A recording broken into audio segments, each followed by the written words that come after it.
Wedding announcement.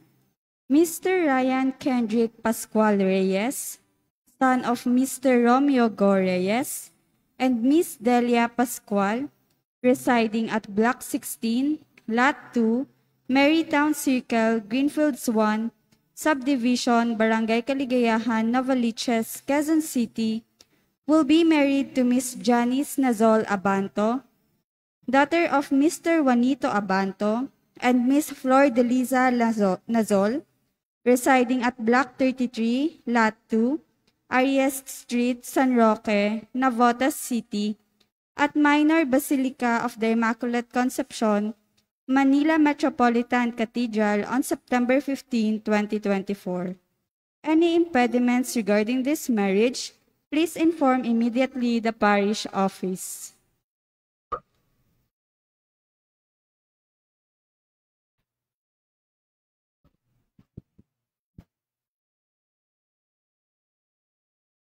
Mass intentions, thanksgiving for birthday blessing of Don Labor and Marisol Labao.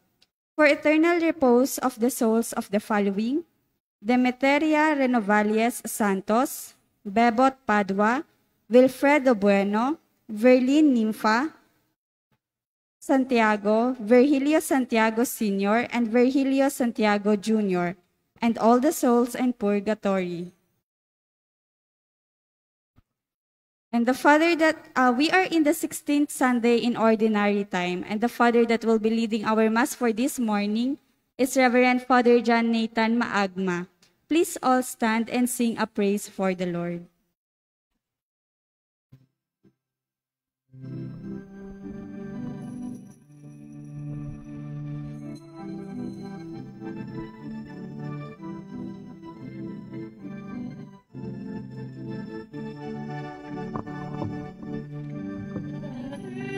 People enter his feast. All are invited, the greatest there is. The banquet is ready, now to be shared. Join in the heavenly feast that God has prepared. Around the table is beloved family of God, we share the body of Christ alone. Here we become what we eat. Gather the people, enter the feast. All are invited, the greatest and least. The banquet is ready, now to be shared. Join in the heavenly feast that God has prepared.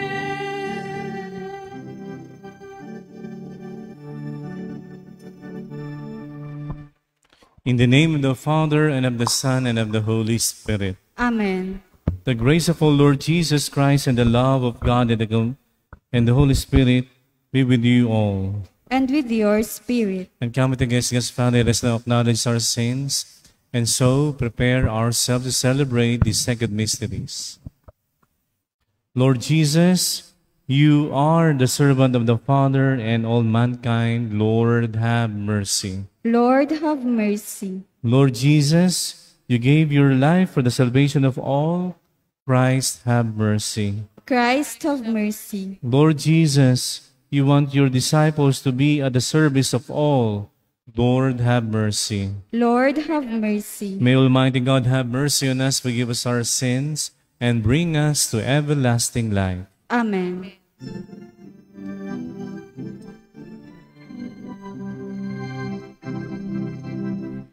Papuri sa Diyos, Papuri sa Diyos, sa kaitaasan. Papuri sa Diyos. papuri sa Diyos, Papuri sa Diyos, sa kaitaasan. Papuri sa Diyos, at sa lupa'y Kapayapaan sa mga taong kinadulugdan niya. Pinupuri ka namin, dinarangal ka namin. Sinasamba ka namin, ipinagbubunyi ka namin. Papuri sa Diyos, papuri sa Diyos, sa kaitaasan. Papuri sa Diyos. Pinasasalamatan Ka namin sa iyong dakilang aking kapurihan. Panginoong Diyos, Hari ng langit, Diyos Samang makapangyarihan sa lahat. Panginoong Jesucristo,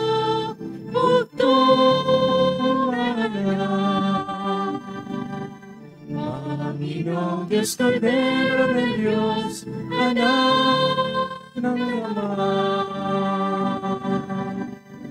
Papuri sa Diyos, papuri sa Diyos, sa kaitaasan, papuri sa Diyos.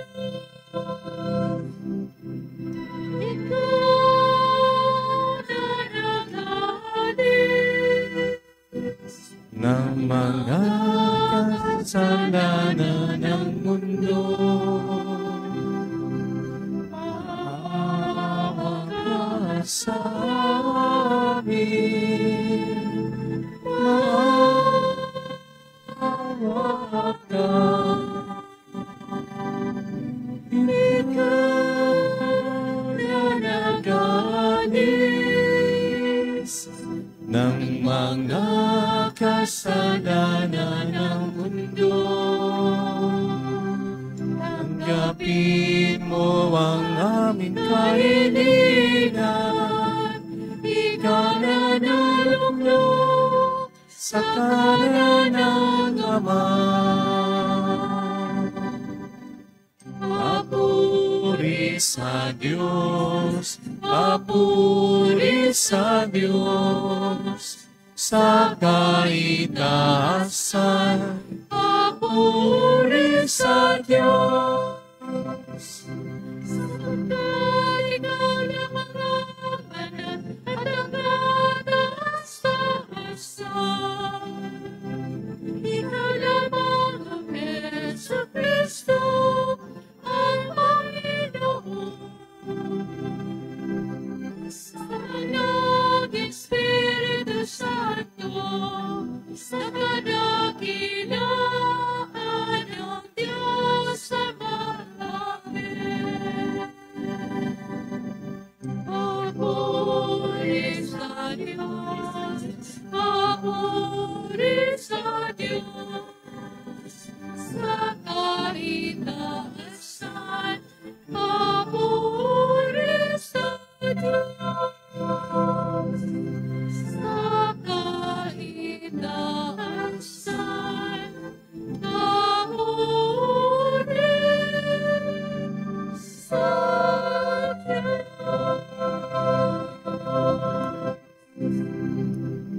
Let us pray. Show favor, O Lord, to your servants, and mercifully increase the gifts of your grace, that made fervent in hope, faith, and charity, they may be ever watchful in keeping your commands. Through Lord Jesus Christ, your Son, who lives and reigns with you in the unity of the Holy Spirit, God, forever and ever. Amen. Throughout the centuries, the Lord gave to some individuals the task of shepherding his people. Often, however, these shepherds pastured themselves rather than their flock. This is how the Lord reacted to their misbehavior. A reading from the book of the prophet Jeremiah. Woe to the shepherds who mislead and scatter the flock of my pasture, says the Lord. Therefore, thus says the Lord, the God of Israel, against the shepherds who shepherd my people. You have scattered my sheep and driven them away. You have not cared for them, but I will take care to punish your evil deeds. I myself will gather the remnant of my flock from all the lands to which I have driven them and bring them back to their meadow. There they shall increase and multiply. I will appoint shepherds for them, who will shepherd them, so that they need no longer fear and tremble, and none shall be missing, says the Lord. Behold, the days are coming, says the Lord, when I will raise up a righteous root to David. As king, he shall reign and govern wisely. He shall do what is just and right in the land. In his days, Judah shall be saved. Israel shall dwell in security. This is the name they gave him, the Lord our justice. The word of the Lord. Thanks be to God. The Lord is my shepherd, there is nothing I shall want. The Lord is my shepherd, there is nothing I shall want. The Lord is my shepherd, I shall not want. In verdant pastures he gave me repose. Beside restful waters he leads me, he refreshes my soul. The Lord is my shepherd, there is nothing I shall want. He guides me in right paths for his name's sake. Even though I walk in the dark valley, I fear no evil, for you are at my side, with your rod and your staff that give me courage. The Lord is my shepherd, there is nothing I shall want. You spread the table before me in the sight of my foes. You anoint my head with oil, my cup overflows. The Lord is my shepherd, there is nothing I shall want. Only goodness and kindness follow me all the days of my life, and I shall dwell in the house of the Lord for years to come.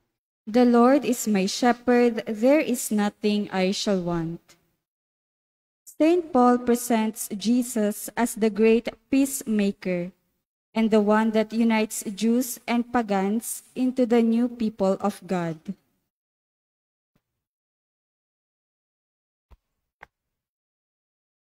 A reading from the letter of St. Paul to the Ephesians.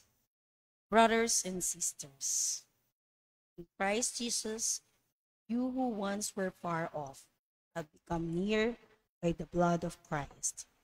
For he is our peace, he who made both one and broke down the dividing wall of enmity through his flesh, abolishing the law with its commandments and legal claims, that he might create in himself one new person in place of the two, thus establishing peace, and might reconcile both with God in one body through the cross, putting that enmity is dead by it. He came and preached peace to you who were far off, and peace to those who were near. For through him we both have access in one spirit to the Father. The word of the Lord. Thanks be to God.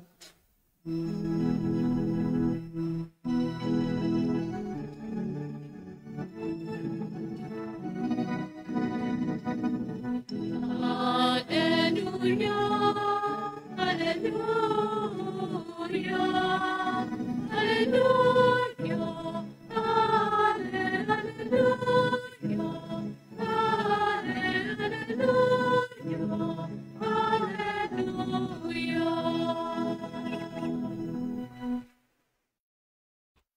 The Lord be with you. And with your spirit. A reading from the Holy Gospel according to Mark. Glory to you, O Lord.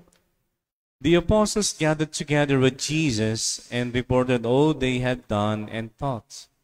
He said to them, Come away by yourselves to a deserted place and rest a while. People were coming and going in great numbers, and they had no opportunity even to eat. So they went off in the boats by themselves to a deserted place. People saw them leaving, and many came to know about it. They hastened there on foot from all the towns and arrived at the place before them. When he disembarked and saw the vast crowd, his heart was moved with pity for them, for they were like sheep without a shepherd, and he began to teach them many things. The Gospel of the Lord. Praise to you, Lord Jesus Christ. Kapag kayo po'y napapagod, usually ano pong ginagawa ninyo? Ano bang iniisip ninyo? How creative are you? No? Kapag medyo stressful na, no? Push against the wall. Yung buhay sa mga struggles in life. Ano ginagawa ninyo? Ako, ginagawa ko, lumayas. Nadali ko sa sakyan, punta ako Maynila. Mag-drive lang. Just to be away from the center of chaos. Kasi, para sa akin, mas makikita mo yung reality ng chaos, the reality of your life, away from the center. Diba? Mas ma-oversee mo. And then, yun pala. Kasi pag nasa gitna ka ng gulo, ng hustles and bustles of your life, you could hardly discern what is right and wrong. Kaliwat kanan yan di ba? Kaya, gawin kang labas ako niyan. Drive lang, mag-drive. No? Play ako ng music, tapos ako bilang religious, magpe-play ako ng Divine Office. Pakinig lang. O pakikinggan ko yung mga magandang mga reflection ng Gospels, ganun lang. Umakata ako mag-isa, ganun. Sometimes we need to be creative, no? And kagyan ginawa ni Jesus when his apostles, no, came from their ministry, sabi niya, come away by yourselves, no, to a deserted place and rest a while. Okay? So, they move offshore, sumakay ng bangka, and then, people actually learned kung saan sila pupunta. To their surprise, nauna pa sila. Nauna pa sila. Siguro somehow, during that period na sila nag-offshore, then pumunta sa kabilang side of the lake, malaman napagpahinga na sila. Yung bang to converse with one another, nagkamustahan. Minsan ganyan din kami mga friars, no? Galing from different pastoral works. And then during mealtime, we used to discuss things, no? To share our struggles and even our pains, even our laughters, no? Yun. And then, okay na uli. Saan kailangan natin yan no? Yung to be away from the center of difficulties. Not to run away. No? Iba yun Iba yun to run away, no? From the chaos at problema mo, huwag mo tatakbuhan. Babalikan ka niyan.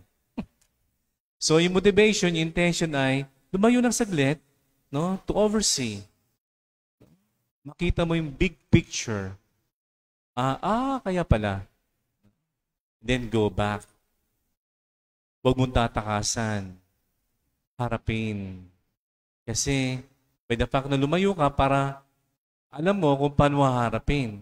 Parang mga boxers o anumang sports, no? Pero sa boxing, no? Siyempre, pag nasunto ka, siyempre, blurred ang vision mo, di ba? Ano, lulusob ka? Hindi. You need to retreat. Kaya tayo din, bilang mga mananampalataya, somehow, isang taon, within a year, that meron tayong recollection. Meron tayong retreat. para makita natin yung buhay natin sa ating paglalakbay bilang mga mananampalataya in our faith life's journey. Mahirap, di ba?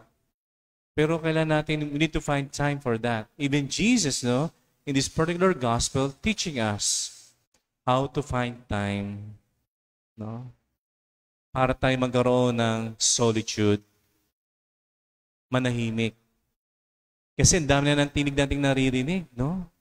Talagang suffocating na ang mga tinig, mga noise around us. So social media na everywhere. Sa pamilya, sa mga komunidad, everywhere. Sometimes we need to make a solitude, to be alone with God.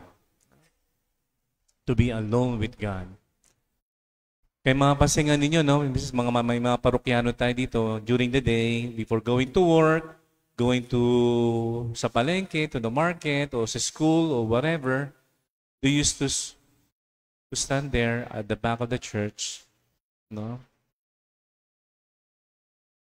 Nakakapit doon sa rehas. Agang kapit na kapit. Parang na-welding ang kamay. Mukhang mabigat yata, no? Kaya nakupi na nga yung bakal dyan sa likod eh. Or sometimes, we need to sit down at the back. Just to sit down. Kung gusto magbuntong hininga. Without even saying anything. That's good. No? Eh, tingnan nyo nga, sige nga. Yung cellphones natin, for example, di ba? Pag ayaw na mag-swipe, di ba, nabibwisit ka na, di ba? Then, maisip mo, ay, teka muna. Papatayin mo muna. I-reset mo. Same thing with our computers. Pag nagahang na, siyempre, nag-work ka, di ba? Nagahang, you need to reset. You need to turn it off. Kaya hindi magpahinga. Tayo pa kaya ang tao. So, kailangan din natin yung ganung moments, no, in order to have a good discernment of things. Nung meron pa akong luxury of time, no, going up to the mountains, kasi nagmamountaineering lang ako before no? Ewan ko lang ngayon, kung kaya pa ng tuhod. Nagmamountaineering ako ganyan, going up to the mountains around ng Luzon. And, try nyo, kung kaya nyo pa, ibang panasok-tukot ang bundok, magaan. Titingnan mo, ganda, so beautiful. Marirefresh ka, marirenew ka. So, kailangan din natin ng moment, no? Away from struggles and tribulations and difficulties of life. Not to run away from it, no? But just to have a moment para ma-oversee mo ang buhay mo. So, ganun pinagawa ni Jesus, pero to their surprise, yung mga tao at the other side of the lake, nandun na. And look at the attitude of Jesus, no? Sabi dito, His heart was moved with pity for them, for they were like sheep without a shepherd. So what Jesus did, nangaral siya, no? Nagturo siya. At nakinig ang mga tao sa kanyang salita. Kaya ang tunay na kapahinganan ng buhay, mga kapatid, sa totoo lang, pag medyo talagang halo-halo, traffic na nasisipin mo, moment of rest is to listen to the very Word of God. Pagbuklat ng Bible, ay nako, problema ng mga Katoliko yan. Hindi nagbubuklat. Kukunin yung Bible sa estante. Ay, ang kapal. Pupunasan na lang. Babalik ulit.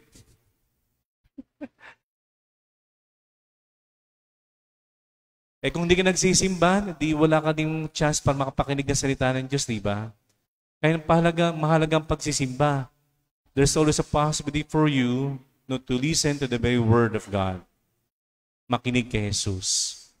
At ang kanyang salita, refreshing, like a living water. No?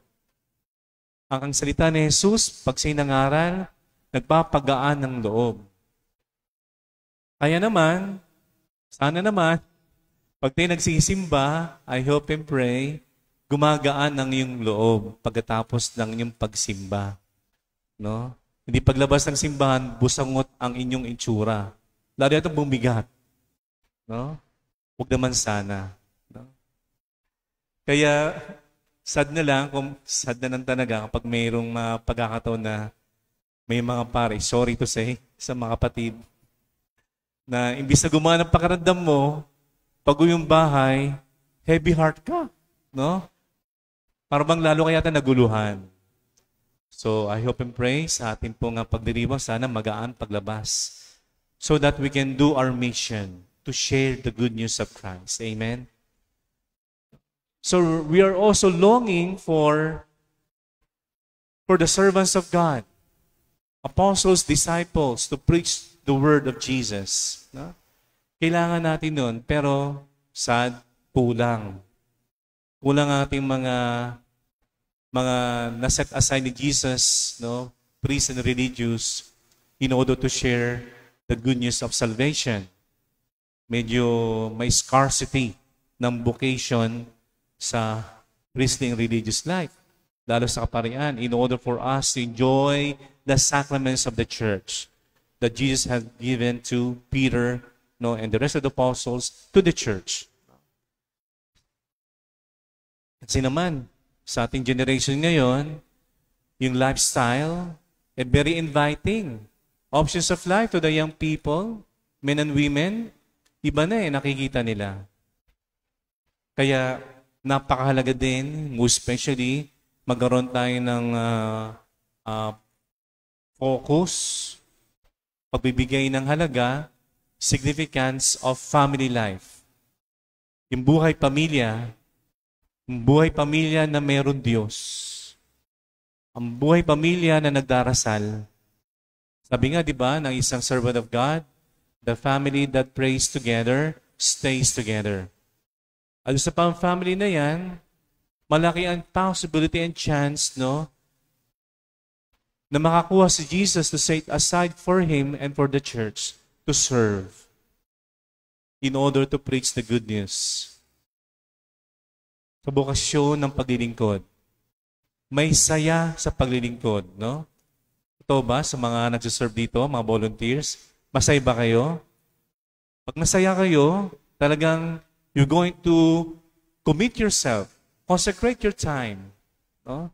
Kahit yung damit na susuotin mo, yung oras mo, gagawin mo yan. Dahil bukal sa iyong loob, dahil may saya ka, may galak sa iyong puso sa paglilingkod. Yung wala, ay nako, mawawala talaga. Either na baka mapunta sa ibang parokya o hindi na magsisimba. Yan. And sometimes, no, the faithful actually so elated to hear, to see priests, good preachers, holy priests and religious, doon tuwa kayo.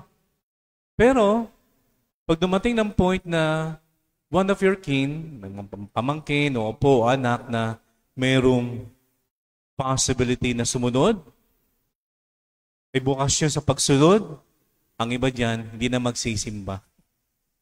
Natatakot mawalay ang kanilang mga anak, pamangkin, apo sa kanila. Huwag po ninyong ipagdamot. Okay? Hindi po sa inyo yan.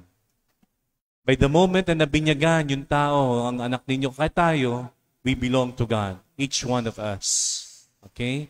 Kasi doon kukuha ang Diyos. Kasi nga, by virtue of baptism, we receive the common priesthood. So from there, kukuha ang Panginoon Diyos sa kanyang to be ordained ministers. So mahalaga, no, ang tawag sa bokasyon ng paglilingkod. Dahil nga, marami ang nangangailangan. Maraming may sakit. Maraming gustong pakinggan ang kanilang mga tinig, pero kukunti. No, ang mga tagapakinig, tagahilom ng mga sugat, taga-administer ng sacraments. Kukunti. O, di ba, dito sa ating parokya, di ba, ilang mga conventual priest na po ang inyong na-meet. No? Di ba, nasa ibang lugar. Nasa ibang mga assignments. Some of them actually locally within the Philippines, but in other places. For example, itong ating parokya, aming kumunti ng mga conventual friars dito. Ang aming community ay Novaliches and Ilocos. Sa ating parokya, maliit lang ating territory. Doon sa isang parokya namin sa Ilocos Sur, 28 barangays. Imagine mo yan. Lawit ang dila mo noon. Funeral mass lang, 7, 10, pila. Kala na may pandemic no? Kulang no? Ibang priest natin, nasa ibang bansa. Nasa Denmark, nasa Australia, nasa Canada, nasa US, nasa Italy. Kasi merong scarcity ng paglilingkod. Kaya let's pray for them, no? Especially to the young ones, in some case, no? Dumating ang time, pagdasal natin sila para marami ang maging tagapaglingkod na banal, no? Huwaran sa paglilingkod para lalo tayo magkaroon ng kapanatagan ng loob, no? Lakas ng loob. Ay mga kapatid, as we continue celebrating this Mass, again, first part, trying to find time to be alone with God. Be creative, no? In moments of difficulties. Kahit mabuntong hininga. Even inside of your room. Patay mo muna yung TV, yung cable TV. Iset aside mo muna ang cellphones. Try to find time to pray. You may even join me sa aking Living Rosary, no? Live streaming. You may join. No? Para mapilitan kayong magdasal, no? Sama-sama tayong magdasal. The word needs prayer. Pag may buhay panalangin, grace will be abundant. Dahil buhos lang at biyaya ng Diyos.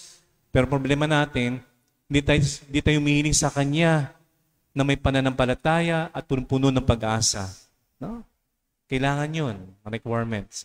So as we can celebrate this Mass, let us pray, no? In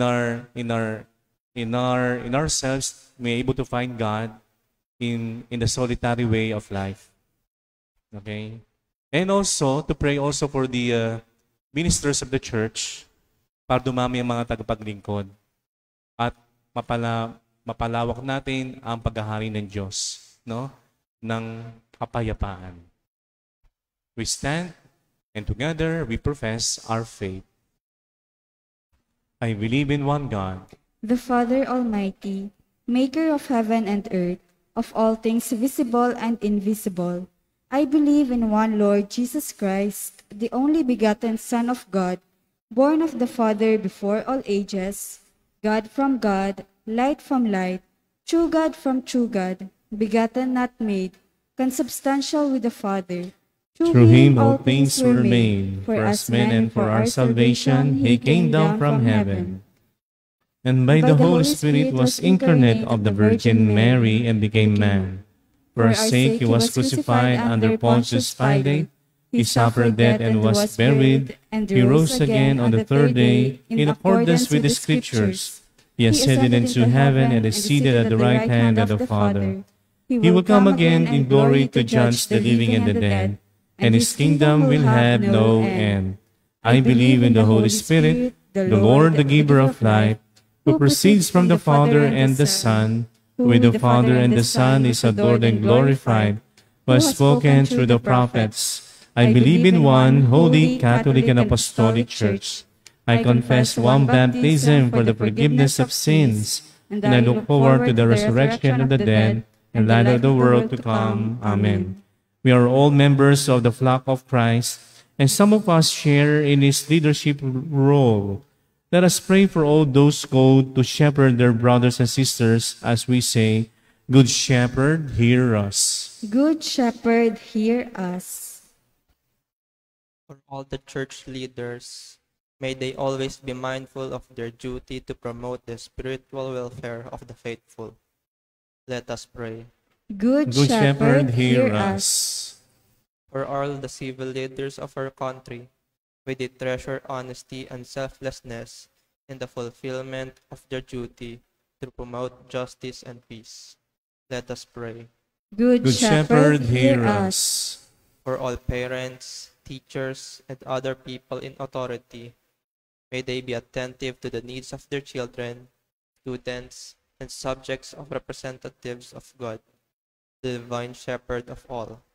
Let us pray. Good Good Shepherd, hear us. us. For doctors, social workers, and all those who are responsible for the welfare of the young, the weak, and the needy members of society, may they give their very best in the fulfillment of their duty.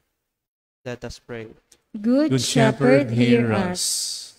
For the sick and the dying, may they find in the priests, doctors, nurses, and the relatives of loving care of the divine Good Shepherd. Let us pray. Good Good Shepherd, hear us. That the sacrament of the anointing of the sick may confer to those who receive it and their loved ones the power of the Lord, and become ever more a visible sign of compassion and hope for all. Let us pray. Good Shepherd, hear us. In silence, let us pray our intentions.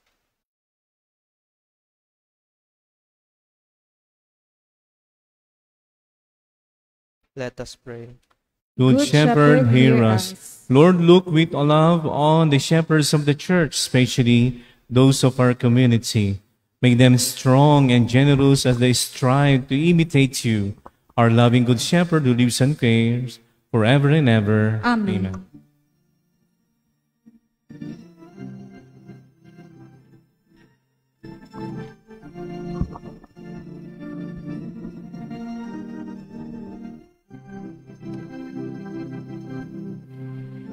Lord, we gathered today.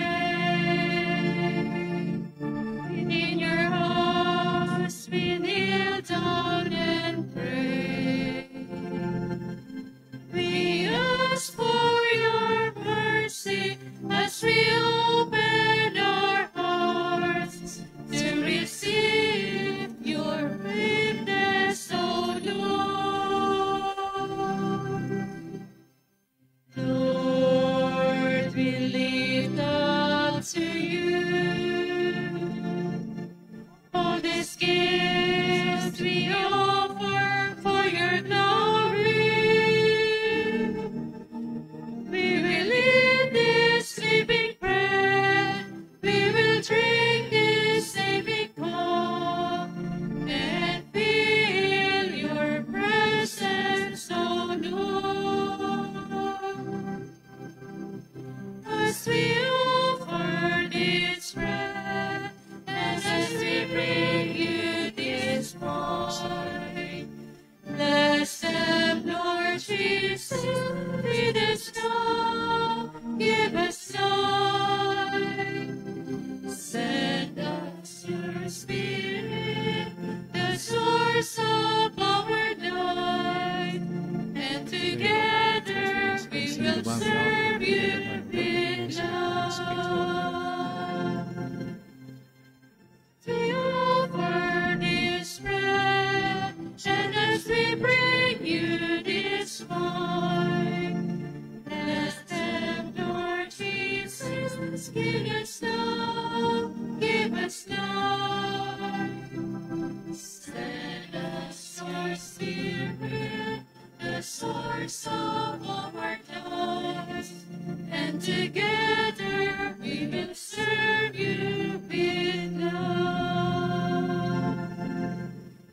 Pray, my brothers and sisters, that my sacrifice and yours may be acceptable to God, the Almighty Father.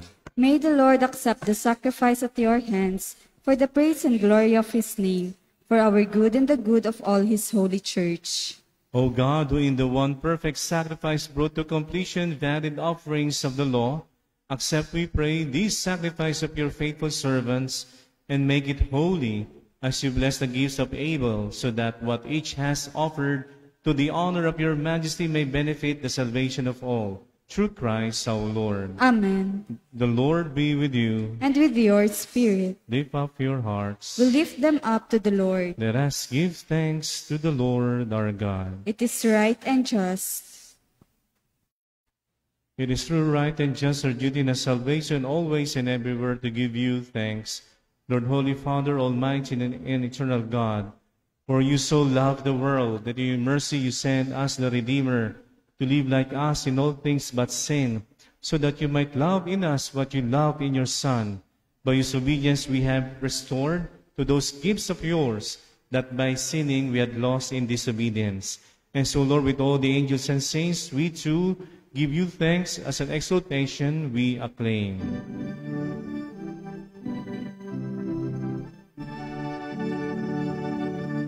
Holy, holy, holy, Lord God of hosts.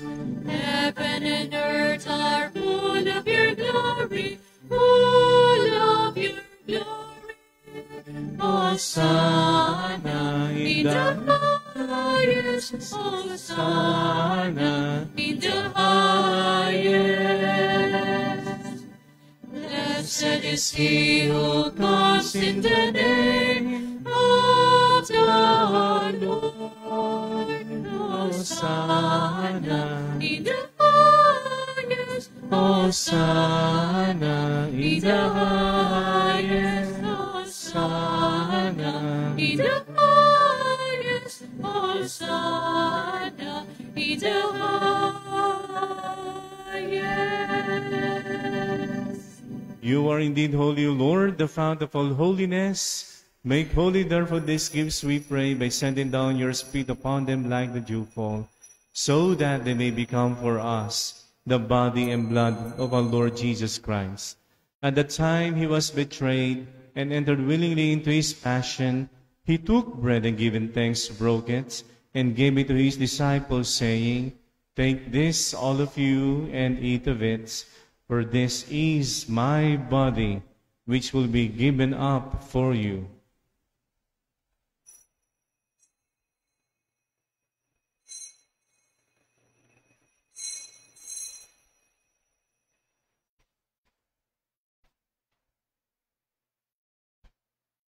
In a similar way, when supper was ended, he took the chalice and once more giving thanks.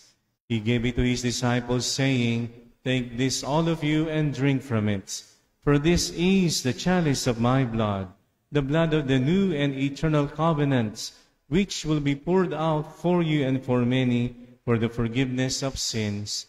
Do this in memory of me.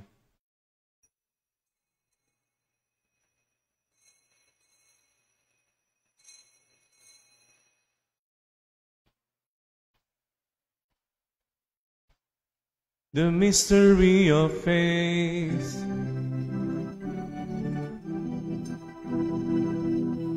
We proclaim your death, O Lord, and profess your resurrection until you come again, until you come again. We proclaim your resurrection.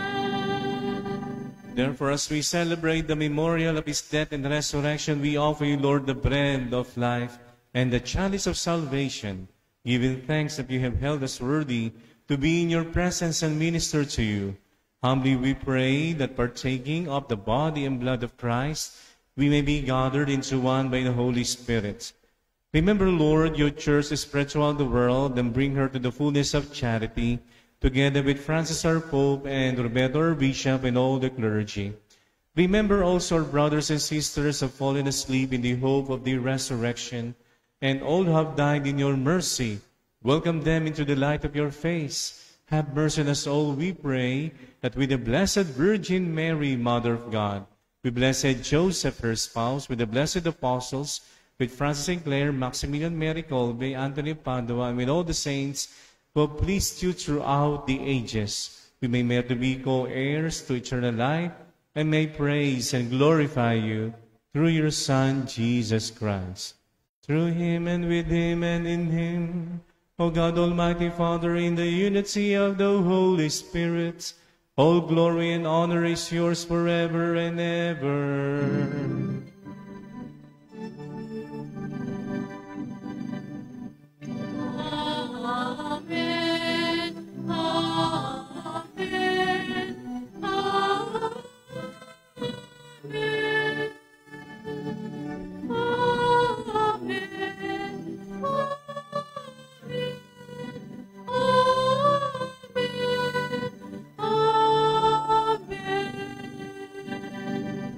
the Savior's command and for by divine teaching we dare to say,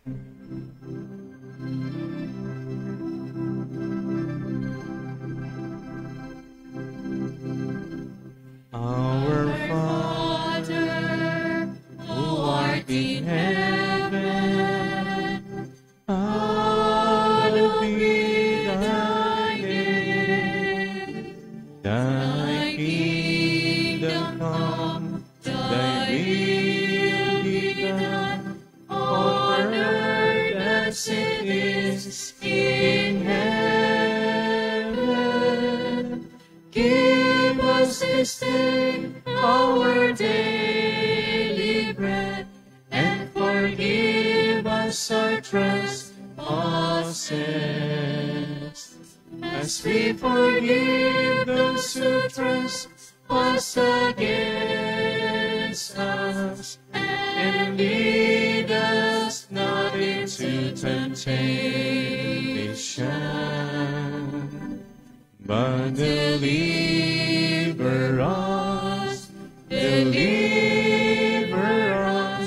from evil.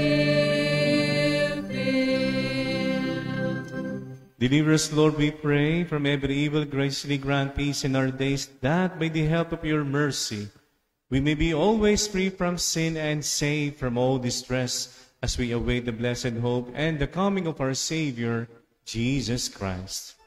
For the kingdom, the power, and the glory are yours now and forever.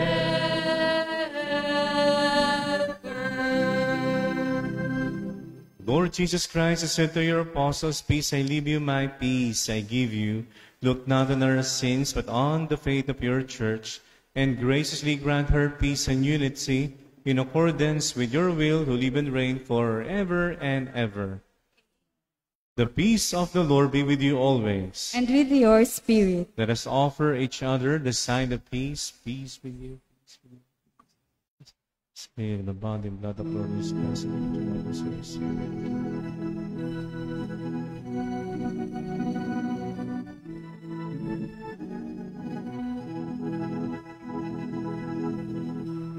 Lamb of God, you take away the sins of the world. bring me by this, your most holy body and blood, for all my sins and Mercy always faithful to on your Lamb of God, you take away the sins of the world. Have mercy on us.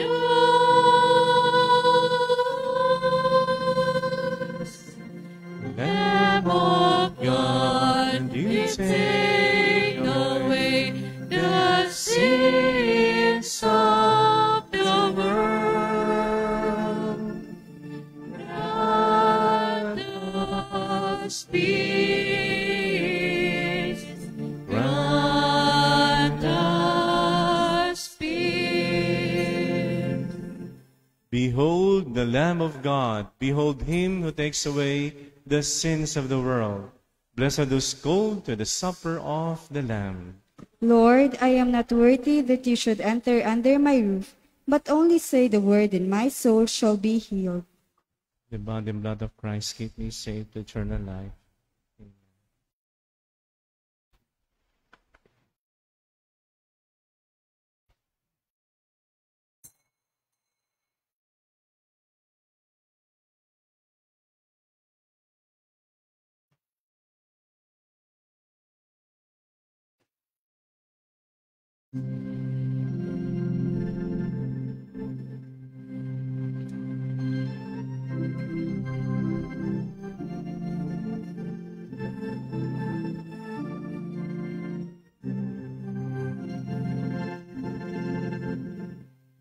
Ang Panginoon ang aking paso.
kanya pinagpapahinga sa inam niyang pagsunod. Daan may puno ng dilim o likanin, hindi ako magangamba.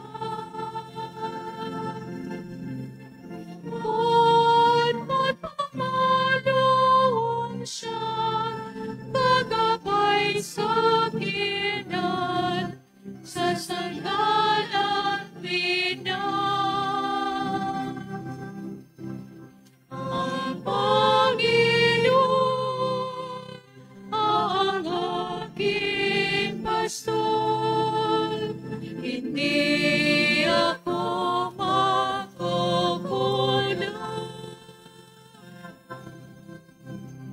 Ako'y kanyang pinagpapahinga sa mainam niyang pagsunod.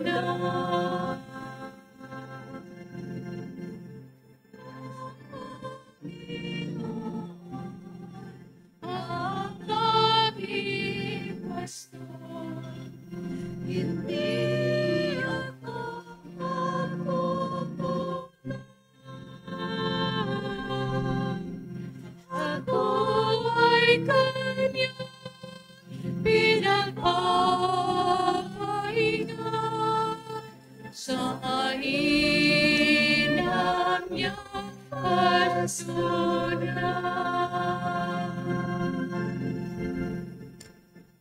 Let us pray.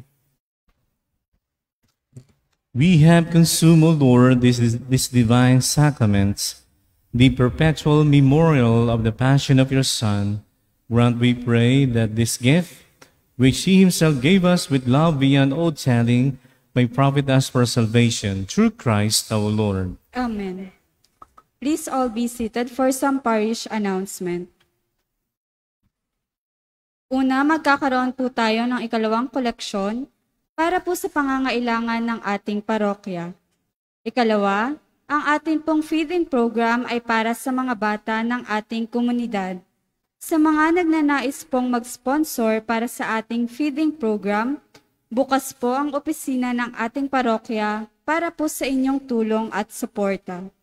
Inaanyayahan din po ang mga batang nagnanais na lumahok sa munting core group ni Kolbe, na siyang magiging animator, banners, actors at actress sa misa ng Children's Mass tuwing linggo sa ganap na ika-4 ng hapon.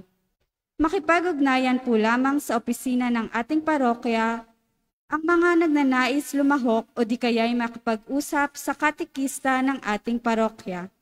Hanapin po lamang si Ma'am Beth. Ikatlo, sa darating pong 3 ng Agosto, Sabado, ay magkakaroon po tayo ng kumpilang pamparokya. Sa mga interesado pong magpalista, makipag-ugnayan po lamang sa opisina ng ating parokya para po sa kumpletong detalye at mga requirements. Ang schedule po ng seminar para sa mga magpapakumpil ay ang mga sumusunod. July 25, Huwebes, 2 p.m. to 5 p.m., July 27, Sabado, 8:30 a.m. to 12 p.m. Ang hindi po makakapunta sa seminar ay hindi po kasama sa listahan ng mga kukumpilan.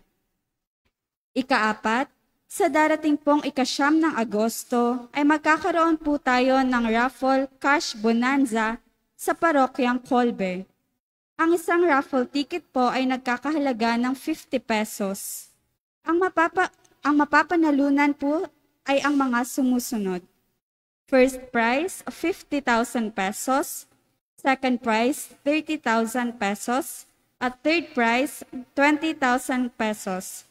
Consolation prizes worth of 5,000 para po sa 10 tao na mabubunot. Ang kikitain po sa nasabing raffle ticket ay mapupunta po sa proyekto ng ating parokya. Sa mga interesadong bumili ng raffle tickets ay makipag-ugnayan po lamang sa opisina ng ating parokya. Maraming salamat po. The Lord be with you. And with your spirit. Bow your heads and pray for God's blessing. May the Lord, the eternal shepherd, direct your steps to himself and show you how to walk in charity and peace. Amen. And may Almighty God bless you, the Father, and the Son, and of the Holy Spirit. Amen. The Mass been over. Let us go in the peace of Christ to love and to serve the Lord. Thanks be to God.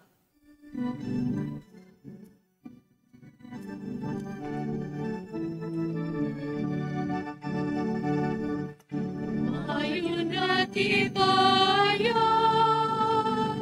kanyang pagkaligatapan, isa buhay pag-ibig at katarungan, tanda ng kanyang kaharian.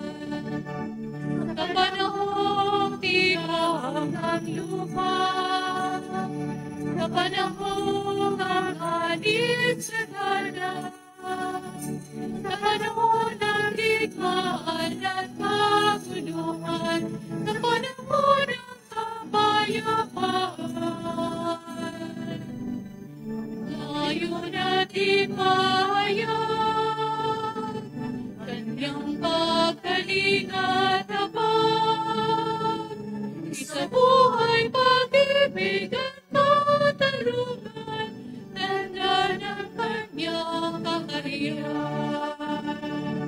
Sa buhay pag-ibig at katarungan, tanda ng kanyang kaharian.